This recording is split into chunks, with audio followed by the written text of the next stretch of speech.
कुरान करीम पारा नंबर 26 पृष्ठ नंबर 2 सूरत नाम अहकाफ आयत नंबर 15 लाइन नंबर 11 रुकू नंबर 2 अल्लाह रब्बुल आलमीन बोलेन ववस्साइनाल इंसाना बिवालिदैहि इहसाना हमालतहु उम्मुहु कुरहन ववदअतहु कुरहा वहम्लुहु وفصاله 30 شهرا জুরব আল্লাহু আকবার। আল্লাহ রাব্বুল আলামিন বলেন আমি তোমাদেরকে উপদেশ দিচ্ছি মা বাবার সাথে ভালো আচরণ করো, মা বাবাকে কষ্ট দিও না। বিশেষ করে তোমার মা তিনটা কষ্ট তোমার জন্য বেশি করেছেন। এক নাম্বার, তোমার মা যে তোমাকে পেটে রেখেছে দীর্ঘ 10 মাস। আমার বন্ধুগণ, আমার হাতে এটা কিশোর বক্স, বাজার থেকে যদি বাজার আনেন বক্স আনেন, ডান হাত থেকে বাম হাত পরিবর্তন করেন। আমার মা, আপনার মা 10 মাস পেটে নিয়েছেন, পরিবর্তন করার সুযোগ পাই নাই। এই সন্তানকে পেটে নিয়ে বাথরুমে গেছেন, সন্তানকে পেটে নিয়ে খানা খেয়েছেন, সারা রাত ঘুমাইতে পারে না, ওহা করেছে। এই সন্তানকে পেটে নিয়ে মা খানা খাইতে পারে না, বমি করেছে। একদিন দুদিন নয়, দীর্ঘ 10টি মাস কষ্ট করেছে। যেদিন সন্তান দুনিয়া আসবে সেদিন মা জননী কত চিৎকার, স্বামী থেকে বিদায় নেই, শাশুড়ি থেকে বিদায় নেই, আপনজন থেকে বিদায় নেই, আমাকে মাফ করে দিও, মারা যাব। আমার ডানে বামে যত মুরব্বীরা আছেন সবাই সাক্ষী দিলে বলতে পারেন কত মা এরকম ডেলিভারির দিন মারা গেছে। আজকে হয়তো আধুনিক যুগ, আজকে হয়তো অপারেশন নিয়ে সন্তান বের করে অনেকে মারা যায় না, কিন্তু জাতিসংঘ রিপোর্ট বলেছেন, WHO World Health Organization report বলেছেন 20% মহিলা ডেলিভারির দিন মারা যায়। আপনি বুঝবেন না, যখন আপনি বিবাহ করবেন আপনার বা স্ত্রীর পেটে সন্তান হবে, আপনার পাশে ওহা করবে, তখন বুঝবেন কি কষ্ট হয়। ডেলিভারির দিন রক্তাক্ত হয়ে যাবে, তখন আপনাকে মনে করতে হবে আপনার মাও আপনার জন্য কষ্ট করেছিল। আমার আল্লাহ বলেছেন এরপরেও বড় কষ্ট, ওয়াহামলুহু ওয়াফিসালুহু 30 শাহরা। তোমার মা দুনিয়ায় জন্ম দেওয়ার পরে তোমাকে 2 বছর 2.5 বছর বুকের তাজা দুধ দিয়ে তোমাকে তিলে তিলে বড় করেছে। তুমি ছোট্টবেলায় দুধ খুঁজতে জানো নাই, মা দুধ দাও ওয়া করে কান্না করেছো, মা বেডরুমে ছিল, ড্রয়িং রুমে ছিল, হাজারো কাজ বাদ দিয়ে তোমাকে বুকের সাথে জড়িয়ে ধরে দুধের বাটে লাগাইয়া দিয়েছে। আমার আল্লাহ কেমন দয়াবান, তোমার মুখে দাঁত নাই সেজন্য আল্লাহ তরল খাবার দিলেন। আমার আল্লাহ কেমন দয়াবান, একটা ছিদ্র দিয়ে খেলে গলায় আটকে যেতে পারে সেজন্য বুকের মধ্যে 32টা ছিদ্র দুধের নালী ভিতর দিলেন খেয়ে। ওই দুধগুলো যদি মিষ্টি না হয় খেতে চাইবেন না, সেজন্য দুধের মধ্যে মিষ্টি ঢুকাইয়া দিলেন খেয়ে। দুধগুলো খেলে, দুধ খেলে অনেকের পেট নরম হয়ে যায়, বাথরুম হবে। আমার আল্লাহ দুধের মধ্যে ওষুধও দিয়ে দিলেন সন্তানের যাতে পেট নরম না হয়। সুবহানাল্লাহ। শুধু তাই নয়, এই প্রচণ্ড শীত, শীতের মধ্যে আপনি তরকারি গোস্ত গরম দিলে 2 মিনিটে ঠান্ডা হয়ে যায়, ঠিক কিনা? কিন্তু আমার আম্মা, আমাদের মায়ের বুকের মধ্যে আল্লাহ দুধগুলো এমন গরম করে রেখেছেন, যখন টান দিবেন শীত যত কম, শীত যত বেশি হোক, মায়ের দুধ তত গরম হয়ে যায়।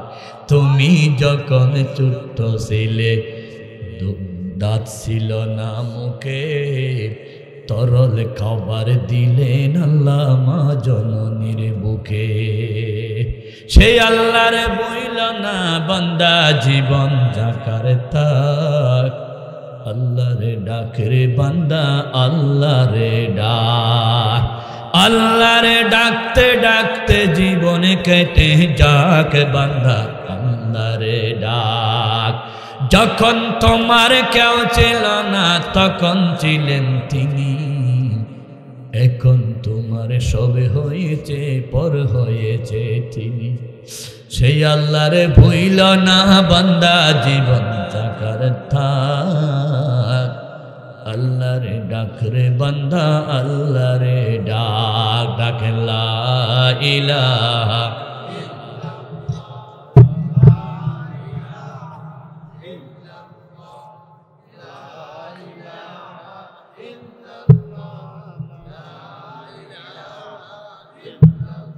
লা ইলাহা ইল্লাল্লাহু মুহাম্মাদুর রাসূলুল্লাহ সাল্লাল্লাহু। তাহলে মায়ের ভদ্রতা, মায়ের আদর, মায়ের যত্ন বোঝার জন্য আপনাকে ইলম লাগবে। আমার আল্লাহ কোরআন শরীফে, নবীজি হাদিস শরীফে হাতে ধরে ধরে জানিয়ে দিয়েছেন, মা বাবার সাথে বেয়াদবি করিও না। এই কথাগুলো আলেম ওলামারা পড়ে, সেজন্য কোনো আলেম মায়ের সাথে বেয়াদবি করে কিনা? না।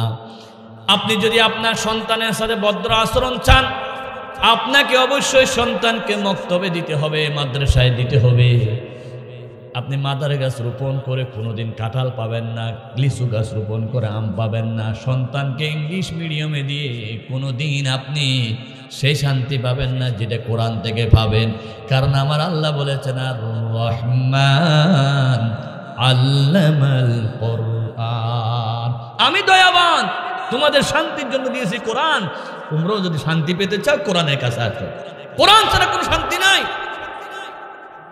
পৃথিবীতে জগৎ হলো পাঁচটা।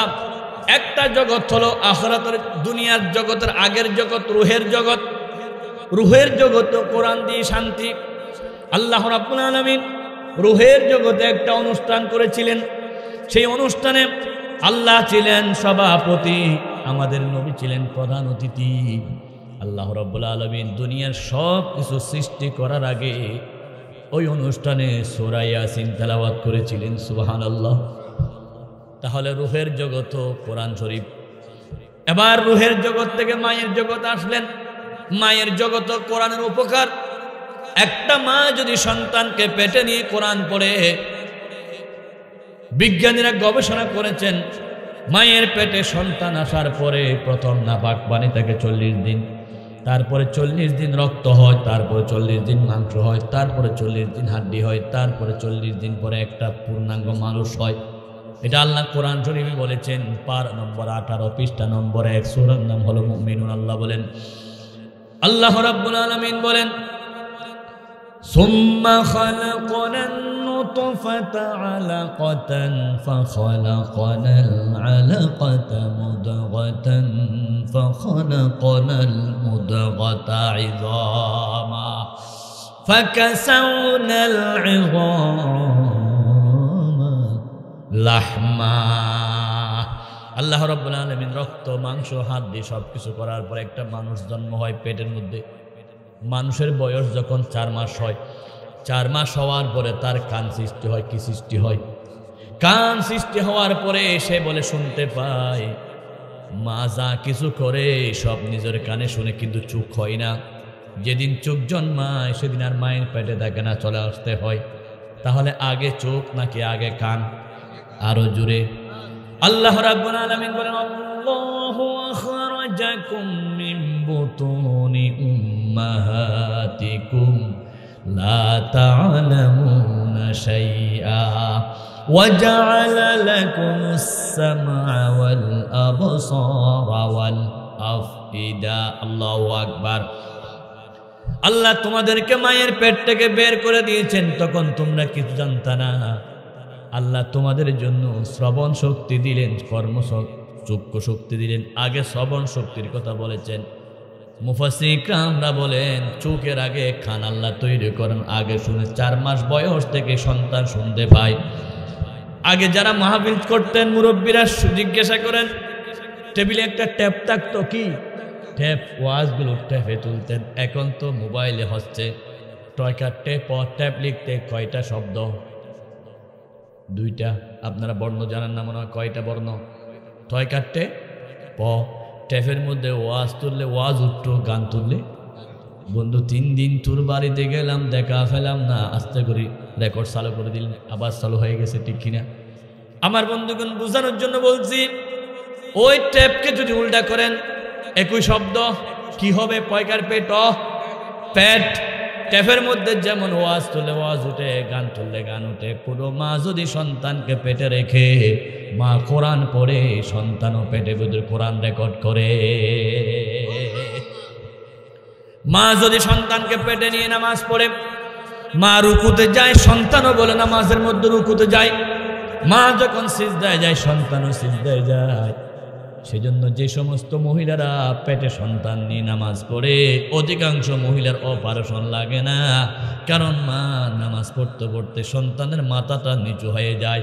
যে সন্তানের মাথা নিচু হয়ে যায় অপারেশন ছাড়া আল্লাহ সন্তান দান করে দেয়। যারা নামাজ পড়ে না তাদের সন্তান অপারেশন করতে হয়, মাথা নিচু হয় না, পা নিচু থাকে, পা নিচু থাকলে অপারেশন করতে হয়।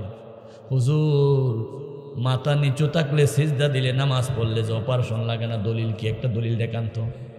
ফেনী এলাকায় আপনাদের এলাকায় ইমাম মুয়াজ্জিনরা আছে কিনা? অধিকাংশ ইমাম মুয়াজ্জিনের বেতন কম না বেশি? খুব কম। একটা বিয়ে অনুষ্ঠান হলে কাজীর হাতে তুলে দেয় 10,000 টাকা, হুজুর হাতে 500 টাকা একটা বড়ি চুরি দিই, হুজুর এটা নেন। অথচ জানে না কাজীর চাইতে হুজুরের মূল্য বেশি না কম? বেশি আসতে করলেন। হুজুরের আছে কোরআনের এলম, কাজীর আছে লিখার এলম। ওই কাজী 1 লাখ এক জায়গায় দিল, একটা কোরআনের এলমের সামনে হবে না। কিন্তু আমাদের কাছে কাজী বড়, হুজুর বড় নয়। হুজুরে 500 টাকা বস, কাজীরে 10,000 টাকা। ইংরেজি প্রাইভেট পড়াইলে 5,000 টাকা, কোরআন শরীফ পড়াইলে 300 টাকা। বাবা যখন ছেলেকে দিয়ে, আব্বু তোমার স্যারকে দিও 5,000 টাকা। স্যার আব্বু হুজুরে টাকা দিতে বলছিল, বলো হুজুরকে বলিও সবর করতে, আমি একটু বিপদে আছি। কয় টাকার জন্য বিপদে? 300। 3 মাস বাকি। কক্সবাজার অনেক জায়গায় গেছি, মসজিদের গিয়ে সব কিছু কি সুন্দর চমৎকার। জিজ্ঞাসা করলাম মসজিদে তো সুন্দর, হুজুরের বেতন কত? হুজুর 2,000। তো ফান্ডের টাকা না হুজুর, 1 কোটি টাকার উপরে জমা আছে, তোমাকে বেতন দেয় না কেন? হুজুর কমিটিরা আর 7 মাস বাকি রাখছে, বলে যে গরম কথা বলে চলে যাও, আমরা চাই যে তুমি চলে যাও, বেতন আর দিতে না হয় মতো। নাউজুবিল্লাহ না সুবহানাল্লাহ। আমার দেশের সব জায়গায় এরকম পরিস্থিতি। আলেম ওলামাকে মানুষ মনে করি না, বাঁকা চোখে দেখি। কোরআন পড়ার কারণে তার বেতন 300, ইংরেজি পড়ার কারণে বেতন কিন্তু। আমাদের গ্রামের একটা মসজিদের ইমাম সাহেব এশারের নামাজের ইমামতি করলেন, বললেন ওয়াশ-শামসি ওয়া দুহাহা, মাঝে মধ্যে হা হা ওয়ালা ইয়াখাফু কুবাহা। নামাজ শেষ করে সেক্রেটারি সাহেব খুশি হয়ে গেল, আজকে তাড়াতাড়ি হুজুর শেষ করে দিয়েছে। ঘটনাক্রমে কেন্দ্রীয় মসজিদে নামাজ পড়লেন। 5 দিন পরে ইমাম সাহেব তারেক সাহেবের মতো ভালো একটা ইমাম, উনি যেভাবে আমাদেরকে রিসিভ করেছেন, মেহমানদারি করেছেন। ইমাম সাহেব বললেন ওয়াশ-শামসি ওয়া দুহাহা ওয়াল কমারি ইযা তালাহা ওয়ান নাহারি ইযা জাল্লাহা। লম্বা আয়াত, গড়ি ধরে দেখে 26 মিনিট 2 রাকাত নামাজে।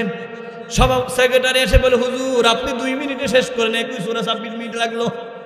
হুজুর বলে ওনার বেতন 30,000, আমার বেতন 2,000। আমি বেতন বরাবর পড়েছি, বেতন যেহেতু কম সেজন্য কম করে দিয়েছি। হাসির গোলাগ না বুঝার জন্য বলতেছি। আমরা মনে করি হুজুরকে টকাইছি, আসলে হুজুর টকান আর নিজে টকতেছি, ঠিক কিনা?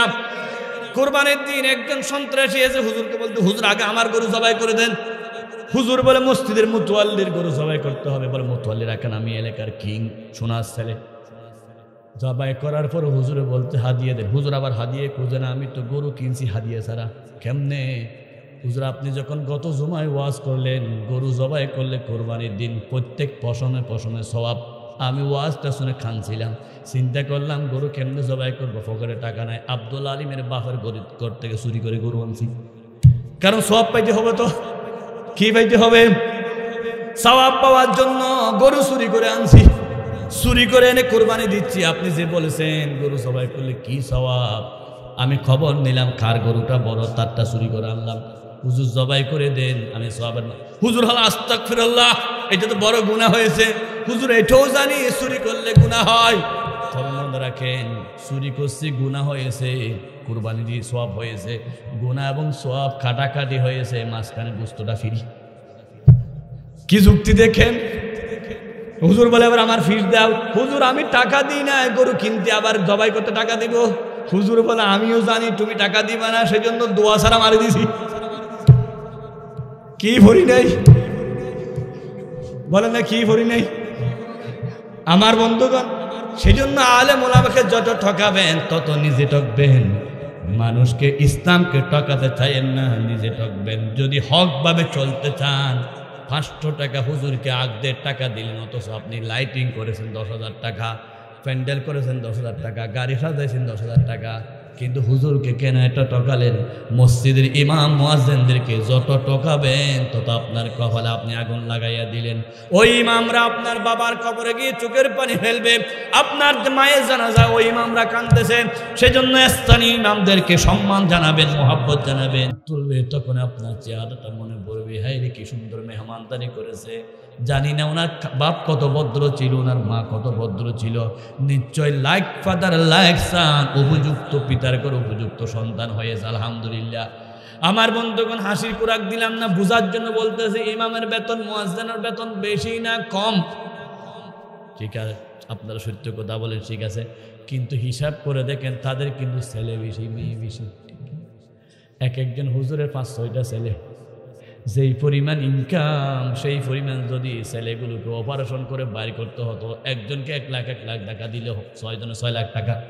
কিন্তু যে বলছিলাম নিজেও নামাজ পড়ে, স্ত্রীকেও নামাজ পড়ায়, নামাজের কারণে ইমাম মুয়াজ্জিনের 7-8টা ছেলে হলো, একটা অপারেশন লাগে না, বিনা অপারেশনে ছেলে হয়ে যায়। বেতন কম হলো, আল্লাহ রাব্বুল আলামিন নামাজের মাধ্যমে বরকত দেয়। বলুন সুবহানাল্লাহ। কোরআনুল কারীম পারা নম্বর হলো 16, পৃষ্ঠা নম্বর হলো 20, সূরার নাম হলো সূরা তাহা। আল্লাহ রাব্বুল আলামিন বলেন, ওয়া আমুর আহলাকা বিস-সালাতি ওয়াসতাবির আলাইহা লা নাসআলুকা রিজকা। তুমি নামাজ পড়ো, স্ত্রীকে নামাজের হুকুম দাও, আমি আল্লাহ রিজিকের ব্যবস্থা করে দিব। এবার বুঝে থাকলে বলুন, মায়ের জগতে সন্তান শান্তির সাথে বের হওয়ার জন্য সবচাইতে বড় ওষুধের নাম কি? কোরআন। বলেন কোরআন। রূহের জগতে শান্তির কিতাব কোরআন, মায়ের পেটের মধ্যে শান্তির কিতাব কোরআন। এবার দুনিয়া আসার পরে দুনিয়ায় যদি শান্তি পেতে চান, সবখানে দরকার হবে কোরআন। নবীজি বলেছেন, সকালবেলা ইয়াসিন বললে সারাদিন শান্তি, রাত্রে সূরা ওয়াকিয়া পড়লে রিজিকের ব্যবস্থা হয়ে যাবে, সূরা মুলুক যদি পড়ে ঘুমায় কবর রাজা বন্ধ হয়ে যাবে। কোনো রোগী অসুস্থ হয়ে গেলে রোগীকে ভালো করে দিবেন কোরআনের বরকতে থেকে। সবখানে শান্তি যে কোরআন দিয়ে বুঝবে। এবার আসুন, কোরআন দিয়ে ঘরে শান্তি, পরিবারে শান্তি, দেশে শান্তি চান কি চান না? কোরআন দিয়ে যদি দেশে শান্তি চান, কোরআনী আইন চালু করতে হবে, ঠিক কিনা? একটা দৃষ্টান্ত দিই, বাংলাদেশের অনেক টাকা বিদেশে পাচার করে বাড়ি করেছে কিছু কোটিপতি লম্পট, আছে কি নাই? একজনে 360টা বাড়ি করেছে। বাংলাদেশের সাবেক ধনী প্রতিমন্ত্রী কয়টা? 360টা বাড়ি লাগে কয়টা? বিদেশে 360টা বাড়ি করেছে। এসালম নাম একটা নাম শুনছেন তো, 1000 কোটি টাকা খরচ করে বাংলাদেশের নাগরিকত্ব পর্যন্ত বাতিল করে ফেলেছে, এখানে নাই। এরকম কয়জনের নাম বলবো? দরবেশ বাবার নাম তো আপনারা সবাই জানেন, দাড়ি শেভগুলো ফালাচ্ছে। লোকেরা বলে দাড়ি কেন শেভ করো? বলে দাড়ি রাখা সুন্নত, জান বাঁচা ফরজ। আমি জান বাঁচাইতেছি, দাড়ি রাখবে না। কিন্তু পালানোর সময় ধরা খেলো, ঠিক কিনা? আমার বন্ধুগণ, হাসির খোরাক না, বোঝার জন্য বলতেছি। বাংলাদেশের মানুষ যখন 17 বছর জ্বালা যন্ত্রণায় দোয়া ইউনুস পড়লো, আল্লাহ রাব্বুল আলামিন তাদের দোয়া ইউনুস কবুল করে ইউনুসকে প্রেসিডেন্ট বানাইয়া দিয়েছে, ঠিক কিনা? আল্লাহ বলেন, বাংলাদেশের মানুষ কি পড়ে? আমি প্রেসিডেন্ট বানাবো কাকে? ডক্টর ইউনুসকে। ডক্টর ইউনুস বলতেছে, আমি চেষ্টা করতেছি সুরে যে টাকাগুলো চুরি করেছে সেগুলো আনার জন্য, কিন্তু সুরের টাকাগুলো বিদেশ থেকে কি আনা সম্ভব? কারণ কি, সুরে টাকা জমা দিয়েছে ডাকাতের হাতে। কার হাতে? ডাকাত থেকে আসা সম্ভব নয়। তবে একটি কাজ সম্ভব, সেটা হলো, একটু শুনেন তারপরে বুঝবেন। মসজিদে যখন জুতা চুরি হয়, হঠাৎ একদিন সুর ধরা পড়লো, যে মায়ের, আমি বললাম জুতার মূল্য কত? বলো 700 টাকার। 700 টাকা সুরকেই মারো। কারণ হুজুর মসজিদে জবাই রুকুতে সিজদাতে গিয়ে সবাই বলে সুবহান রাব্বিয়াল আলা, জুতা সুর বলে জুতা কুঞ্জুর বালা, আস্তে করে জুতা করে নিয়ে যায়। এই সুরকে ফাইল ইচ্ছা মতো মারে। 700 টাকা জুতা সুরকে যদি মারো, 7000 কোটি টাকা যারা চুরি করে তাদেরকে কি মারতে হবে, ঠিক কিনা? 18 কোটি মানুষ সবাই মারতে হবে। ওই সুরগুলোকে ফেলে সবাই মারা দরকার আছে কি নাই? কিন্তু সুরগুলো পালায়ে গেল। এখন যদি বাংলাদেশে চুরি বন্ধ করতে চায় ওই টাকাগুলো ফেরত আনা সম্ভব নয়। তবে কোরআন শরীফের একটা আয়াত, পারা নম্বর হলো 6, পৃষ্ঠা নম্বর হলো 13, সূরার নাম হলো সূরাতুল মাইদা। আল্লাহ বলেন ওয়াস-সারিকু ওয়াস-সারিকাতু ফাকাতউ আইদিয়াহুমা। এই আয়াতটা যদি চালু করে বাংলার জমিন থেকে যারা যারা চুরি করেছে তাদের সবার হাত কাটে দেওয়া হোক, ঠিক কিনা? আল্লাহ জানে চুরি করেওয়ালা মহিলাও থাকবে, পুরুষও থাকবে। ওয়াস-সারিকু ওয়াস-সারিকাতু মুযাক্কার মুআন্নাস, আল্লাহ দুইটা ব্যবহার করেছেন। কিছু কিছু মহিলারাও এই কাজ করে দেশের থেকে টাকা চুরি করবে, তাদের হাত কেটে দেওয়া হবে। এরকম যদি 10 জনের চোরের হাত কেটে দেওয়া হয়, বাংলাদেশে আর চুরি থাকবে কিনা? থাকবে। তাহলে চুরি বন্ধ হওয়ার জন্য কিতাবের নাম কি দেখছেন? মারামারি বন্ধ হয়ে যাওয়ার কিতাবের নাম কি? সৌদি আরবে মারামারি নাই। আমি হজে গেছি, উমরায় গেছি, দেখছি যে স্বর্ণের দোকান খোলা রেখে চলে যাচ্ছে, কোনো চিন্তা নাই, কারণ চুরি নাই, কোরআনী আইন আছে। আফগানিস্তানে এখন কোরআনী আইন আছে। কোরআনী আইন থাকার কারণে কোনো চিন্তা নাই। পৃথিবীর মধ্যে এখন 1 নম্বর দেশ হয়ে যাচ্ছে। আপনি কোরআনী আইন থাকলে দরজা খুলে ঘুমাবেন, কোনো ভয় নাই। আল্লাহু আকবার। কোনো একদিন এ দেশের আকাশে কালিমার পতাকা দুলবে, সেদিন সবাই খোদাই বিধান পেয়ে দুঃখ যাতনা ভুলবে। আল্লাহু আকবার। কোনো দুঃখ থাকবে না, চুরি থাকবে না, ডাকাতি থাকবে না, জানা থাকবে না, সন্ত্রাসী থাকবে না, আরামে ঘুমাবেন নিশ্চিন্তে। শুধুমাত্র একটা কাজ, এই কোরআনটা সংসদে পাঠান, ঠিক কিনা? আল্লামা সাঈদী একজনের সংসদে গিয়েছিল, কি উপকার করেছে? এরকম সাঈদীর উত্তর শুনলে 300 জন এমপি সংসদে যায়, আর কোনো ভয় থাকবে কিনা বলে? সেখানে মদের বিরুদ্ধে আইন দিবে, জোয়ার বিরুদ্ধে আইন দিবে, জানার বিরুদ্ধে। তাহলে দুনিয়ার জীবনে শান্তি কায়েম করার জন্য র‍্যাব দিয়ে সম্ভব নয়, বিডিআর দিয়ে সম্ভব নয়, সেনাবাহিনী দিয়ে সম্ভব নয়। কারণ ওই জালেমের আমলে র‍্যাবও ছিল, বিডিআরও ছিল, সেনাবাহিনী ছিল, কিন্তু শান্তি ছিল কিনা? ছিল না। শুধু কোরআন না থাকার কারণে বাংলাদেশ স্বাধীন হয়েছে 1971 সনে, বর্তমান 2024 সাল। দীর্ঘ 53 বছর যারা শাসন চালাইছে, একজনও কি কোরআন দিয়ে দেশ চালাইছে নাকি? দেশ যখন স্বাধীন হলো, দেশের নাম ছিল সোনার বাংলা। কি বাংলা? আরো জুড়ে। কষ্ট হচ্ছে আপনাদের জানি, আমি শেষ করে দিচ্ছি, মাত্র 10টা মিনিট চলবে তো ইনশাআল্লাহ। দেশ যখন চালু হলো, দেশের নাম কি? আমার সোনার বাংলা, আমি তোমায়। সোনার বাংলা যিনি স্থপতি বলে নাম দেন, সেই বলেছিল মানুষ পায় স্বর্ণের খনি, আমি পেয়েছি চোরের খনি। 750 কোটি কম্বল আনলাম, একটাও নাই। ডানে সুর, বামে সুর, সামনে সুর, পিছনে সুর।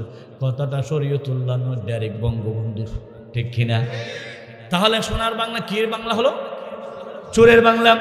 এরপরে শুনলাম রূপার বাংলা। রূপার বাংলাদেশে শান্তি দিতে পারে নাই। মুরব্বীদেরকে জিজ্ঞাসা করেন কি পরিমাণ যে ডাকাতি হতো, ঘরে থাকা যেত না রূপার বাংলায়। এরপরে আসলো আমার বন্ধুগণ আধুনিক বাংলা। আধুনিক বাংলা মানে আরব নির্যাতনের বাংলা। এরপরে শুনলাম ডিজিটাল বাংলা। ডিজিটাল বাংলা মানে বাংলাদেশের টাকা চুরি করে বিদেশ পাচার করার নাম ডিজিটাল বাংলা, ঠিক কিনা? ডিজিটাল বাংলা মানে ইসলামী আন্দোলন কর্মীরা ঘরে থাকতে না পারা, বাইরে বাহির রাস্তায় রাস্তায় ঘোরা, সেটার নাম ছিল ডিজিটাল বাংলা। ডিজিটাল বাংলা মানে আল্লামা সাঈদী সাহেবের মতো মহান ব্যক্তিকে 13 বছর কারাগারে রাখা।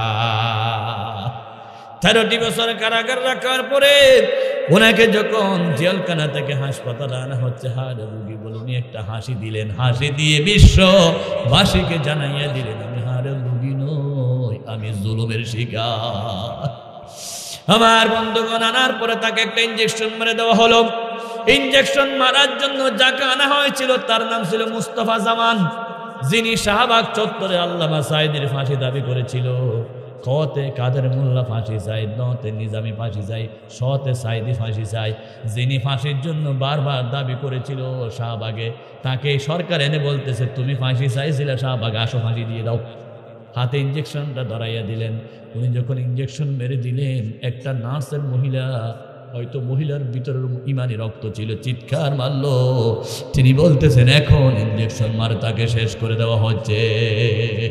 আমার বন্ধুকে আমি জানিয়ে দিতে চাই, প্রথম যে বেয়াদবে মামলা দিয়েছিল নজিবুল বশর মাইজভান্ডারী, সেই বেয়াদব এবং মুস্তফা জামান যিনি ইঞ্জেকশন মারেছে, বাংলার জাতি 18 কোটি মানুষের দাবি হলো জাতীয় স্টেডিয়ামে দুই বেয়াদবকে ফাঁসির মঞ্চে ঝোলাতে হবে। কারা কারা চান যে হাত আল্লাহকে দেখান।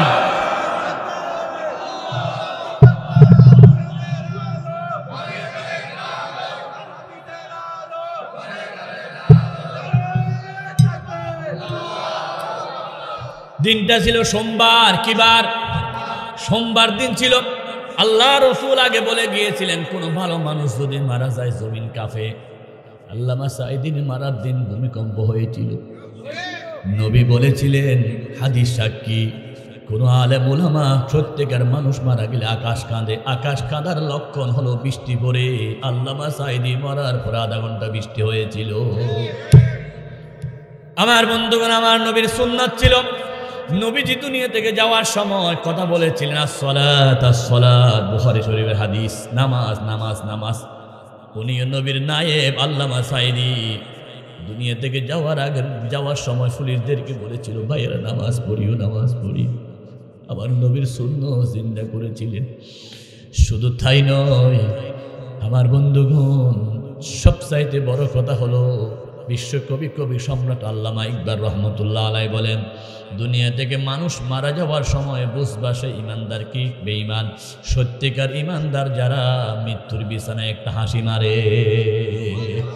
ইমানদারের নিশানাটি বলতেছে ভাই তোদের ধরে, মৃত্যু খালে হাস্য মুখে মরণকে যে বরণ করে। এমন জীবন করিও গঠন, মরণে হাসিবে তুমি, কাঁদিবে ভুবন। তুমি দুনিয়া থেকে যাওয়ার সময় হাসি মারবা, সবাই কাঁদবে। নেককার মানুষরা মতের বিছানা হাসি দেব। এমন জীবন করোনা গঠন, মরণে কাঁদিবে তুমি, হাসিবে ভুবন। কোন জালেম যদি দুনিয়া থেকে মারা যায়, দোকানদার খুশি হয়। আমার এখান থেকে অনেক বাজার করেছিল, সোনা চালের গরম দেখায়, তার টাকা দিত না, আছে কি নাই? রিক্সাওয়ালার টাকা দিত না, মুদির দোকানের টাকা দিত না, গোস্ত কিনে টাকা দিত না। ওই লোক মারা গেলে সবাই খুশি হয়, কারণ জুলুমের কারণে, ঠিক কিনা? আল্লামা সাঈদী সাহেবের জীবনের শেষ একটা হাসি দিয়ে মানুষকে জানাইয়া দিলেন, আমি জান্নাতি মানুষ, আলহামদুলিল্লাহ।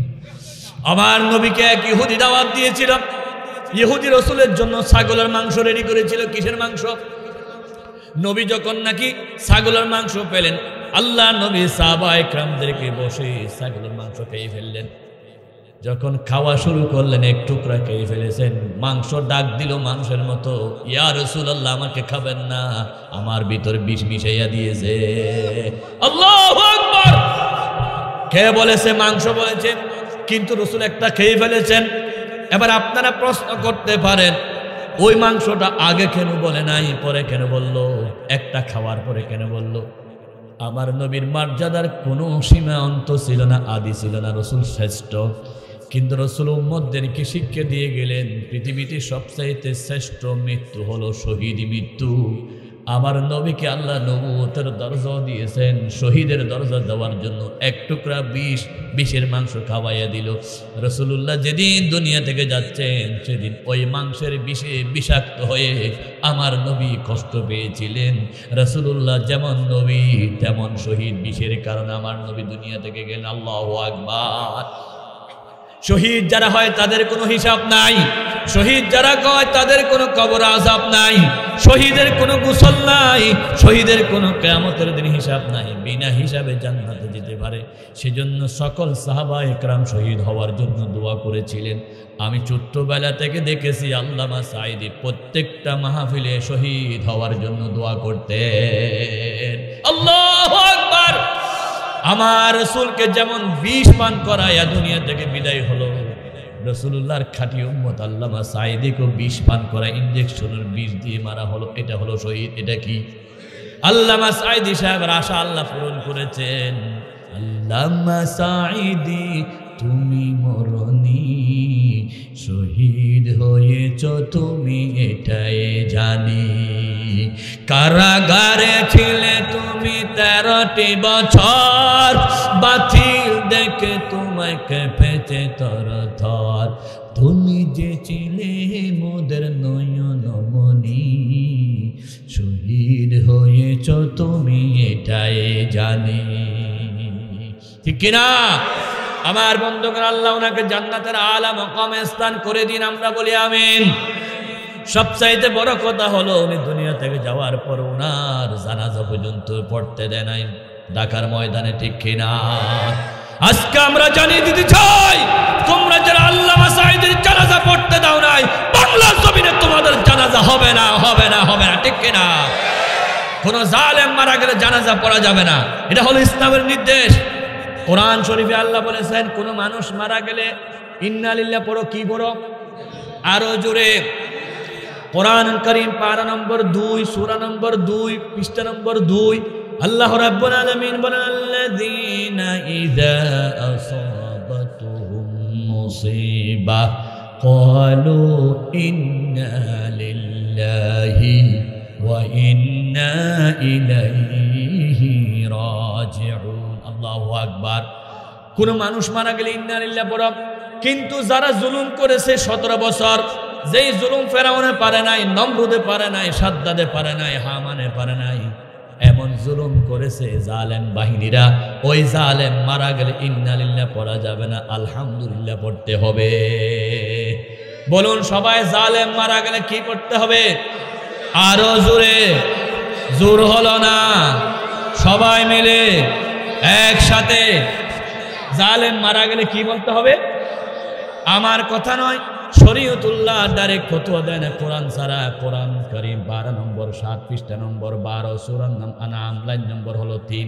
আল্লাহ রাব্বুল আলামিন বলেন, ফাকুতিআ দাবিরুল কওমিল্লাযীনা যালামু ওয়ালহামদুলিল্লাহি রাব্বিল আলামিন। আল্লাহু আকবার বলেন। কোন জালেম মারা গেলে ইন্না লিল্লাহ পড়বেন নাকি আলহামদুলিল্লাহ পড়বেন? মারা যাওয়ার পর বলে আলহামদুলিল্লাহ, মারা গেছে, খুব ভালো হয়েছে, সে বড় জুলুম হয়েছে, তার জানাজা হবে না, আলহামদুলিল্লাহ আলহামদুলিল্লাহ পড়তে হবে। আমার বন্ধুগণ, আল্লামা সাঈদীর সবচাইতে বড় স্বপ্ন ছিল শহীদ হওয়া, দ্বিতীয় স্বপ্ন ছিল কোরআনের রাজ কায়েম করা। এখন একটা স্বপ্ন আল্লাহ পূরণ করেছে, ওনাকে শাহাদাতের মর্যাদা দিয়েছে। দ্বিতীয় স্বপ্নটা আমাদেরকে পূরণ করতে হবে, সেটা হলো বাংলার জমিনকে কোরআনের জমিনে পরিণত করতে হবে ইনশাআল্লাহ। বলেন ইনশাআল্লাহ।